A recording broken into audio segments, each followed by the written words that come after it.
On Wednesday, January 2nd, 1935, around 1:20 p.m., a man calling himself Roland T. Owen checked into the Hotel President in Kansas City in room 1046. Witnesses said he was aged anywhere from 20 to 35, with brown hair, a scar on his scalp visible above his ear, and a cauliflower ear. He was nicely dressed in a black coat. The bellboy, Randolph Probst, helped Owen to his room, where he reported that Owen seemed to have only packed a brush, comb, and toothpaste. The maid, Mary Soapdick, had to clean while he was in the room, but asked that she not lock the door on her way out because his friend was about to visit the room very soon. Soapdick said that Owen kept the shades tightly drawn and the lights off, with the exception of one dim lamp. Other staff members who entered the room, the maid Soapdick's statement to the police, she felt that Owen was, quote, either worried about something or afraid, end quote, and that, quote, he always wanted to kinda keep in the dark, end quote. At 4 p.m., Soapdick returned with new towels, finding Owen laying on the bed, completely dressed, in the dark, with the door unlocked. She also saw a note that read, quote, Dawn, I will be back in 15 minutes. Wait, end quote. The next day, on January 3rd, Soapdick came back to clean the room at 10:30 a.m. She noticed that the door had been locked from the outside and assumed that Owen locked it as he was leaving the room. However, Owen was sitting inside, again with the lights off, which meant that someone else had locked the door from outside the room. While Soapdick was still in the room, Owen answered a phone call and said, quote, no, Dawn, I don't want to eat.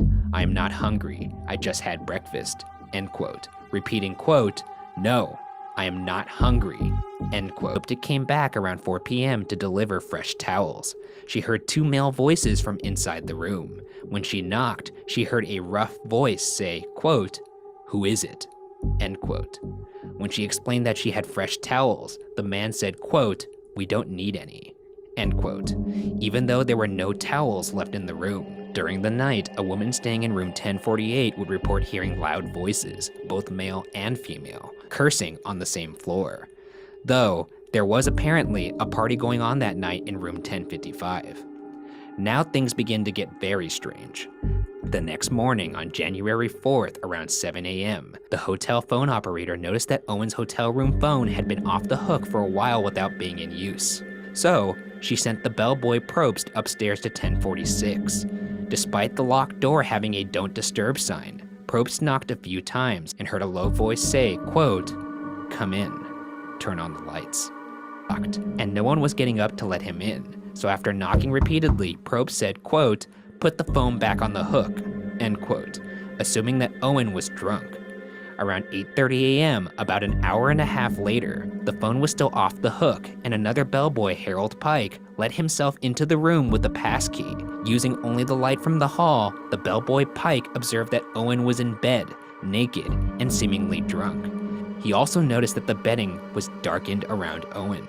The phone stand was kicked over, so he fixed it and put the phone back in the receiver. At approximately 10:30 to 10:45 a.m., the phone was once again out of the receiver. They sent the original bellboy Probst to resolve the situation. When he opened the door, he stumbled upon a truly horrific scene. Here's his statement to the police. Quote, when I entered the room, this man was within 2 feet of the door on his knees and elbows, holding his head in his hands. I noticed blood on his head. I then turned the light on. I looked around and saw blood on the walls, on the bed, and in the bathroom. This frightened me, and I immediately left the room and went downstairs, end quote. And was discovered with extensive injuries. He had been tied up with a cord around his neck, wrists, and ankles. It appeared he had been tortured. Blood had even gotten on the wall and ceiling above the bed. He had been hit repeatedly on the head, and his skull was fractured. He'd also been stabbed in the chest several times. His lung was punctured. There was bruising around his neck that could mean he was strangled. Remarkably, Owen was somehow still alive though. One of the detectives to arrive on the scene would ask Owen about anyone else who had been inside the room. Owen responded, quote, nobody, end quote. Although he was hardly capable of talking and not fully conscious. He explained, quote, I fell against the bathtub, end quote. This brief exchange, he was completely unconscious and was taken to the hospital. According to a doctor, the injuries on Owen's body had occurred 6 to 7 hours prior to Owen being discovered. It's a long time to bleed. That means that by the time when they first went to go check on him, when the phone was first off the hook, he was already injured at that point. He was already bleeding out.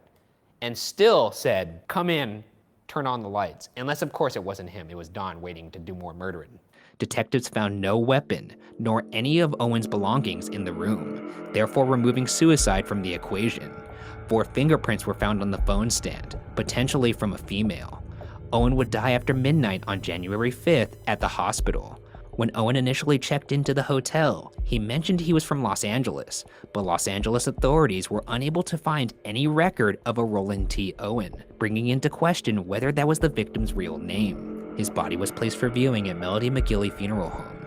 As the story spread, more and more people began reaching out to Kansas City authorities to see if their missing loved one could be Owen, to no avail. Next, police focused on the mysterious Don, that Owen referred to several times while at the hotel. Don was also conceivably the man with the deep voice that the maid heard through the hotel door. Nevertheless, the police's search returned no results. Owen's upcoming burial was announced by the Journal-Post on March 3rd to be in a potter's field. However, the Melody McGilly Funeral Home received a call from an anonymous individual who said they would send the money necessary for providing Owen with a proper funeral. Sure enough, on March 23rd, money, bundled in a newspaper, was delivered to the funeral home from an anonymous sender. Funeral flowers were anonymously arranged with the Rock Flower Company, along with a card that said, quote, "Love forever, Luis," end quote, placed on Owen's grave. Forward about a year and a half later, in 1936, a friend of Ruby Ogletree found an American weekly piece chronicling the Owen case. Upon looking at the magazine, Ruby would correctly identify Owen as her son, who left Birmingham in 1934. Owen's actual name was Artemis Ogletree, and he was only 17 years old. Ruby Ogletree, his mother, had actually received 3 letters from her son in the spring of 1935. However, these letters were delivered after Owen's death and were typed. According to a sensational newspaper account of the murder case, this was especially suspicious because Artemis didn't know how to type. This article also reported that the letter's tone was, quote, "slangy and unfamiliar," end quote, to Ruby Ogletree. After some time, it was revealed that Artemis Ogletree had also stayed at the St. Regis in Kansas City with another man, possibly Don. In the early 2000s, Dr. John Horner, the author of an exhaustive account of the murder case published by the Kansas City Public Library, received an out-of-state call about Artemis Ogletree. The caller claimed to find a box containing newspaper articles about the Ogletree murder in a deceased elderly person's belongings. According to the caller, there was something else in the box, something else that had apparently been referenced in the newspaper articles. Unfortunately, the caller did not say what that item was. After that, the case would have no further revelations and would disappear into obscurity. And with that, let's get into the theories. The first theory is rather simple, that the man referred to as Don beat Artemis Ogletree to death in room 1046 and acted alone. As mentioned before, it came to light that shortly before his death, Ogletree had stayed in a different Kansas City hotel with another man, possibly Don. Don was also conceivably the man with the deep voice that the maid heard through the hotel door. Even if this theory is true, the police were never able to figure out who Don actually was. The second theory is that the unknown Don didn't act alone. This theory relates to an observation by Charles Blocker, the elevator operator the night of the murder. His observation also perhaps sheds a little light onto who Don could be. The night of the murder, Blocker saw a, quote, "commercial woman," end quote, going to the 10th floor. The elevator operator estimated that the woman was 135 pounds and about 5.5 feet tall. She had dark hair and was wearing a, quote, "coat of black Hudson seal or imitation Hudson seal." And her claimed this woman was looking for room 1026 to meet a man she was unable to find. It's possible that this woman was looking for Ogletree and had mistaken room 1046 for 1026. This commercial woman was also seen with a man from the 9th floor, a man that the elevator operator said was the same height and weight as the woman. Some speculate that this man could have been Don. If you'll recall, there were fingerprints, potentially from a female, found on the phone stand, and a woman staying next door in room 1048 reported hearing loud female and male voices cursing. So it wouldn't be unreasonable to suspect that this commercial woman and the man from the 9th floor could have been responsible for what happened to Artemis Ogletree. However, there is nothing official on the woman or the man beyond what little is on the internet, and my own personal speculation. The third theory comes from many sensational articles published in the following years that suggested Ogletree was killed for being unfaithful to his fiancée. I'd like to call to mind the announcement in the Journal Post that Ogletree would be buried in a potter's field. The announcement that appeared to prompt an anonymous caller to fund Ogletree's funeral. According to a sensational article published in the Newcastle Sun called Mystery Murder in Room 1046, that sequence of events went a little differently. The article states that a woman called the local paper to say, quote, "You have a story in your paper that is wrong. Roland Owen will not be buried in a pauper's grave. Arrangements have been made for his funeral." And asked to identify herself and what actually happened to the man still known as Owen at the time, she replied, quote, "Never mind, I know what I'm talking about.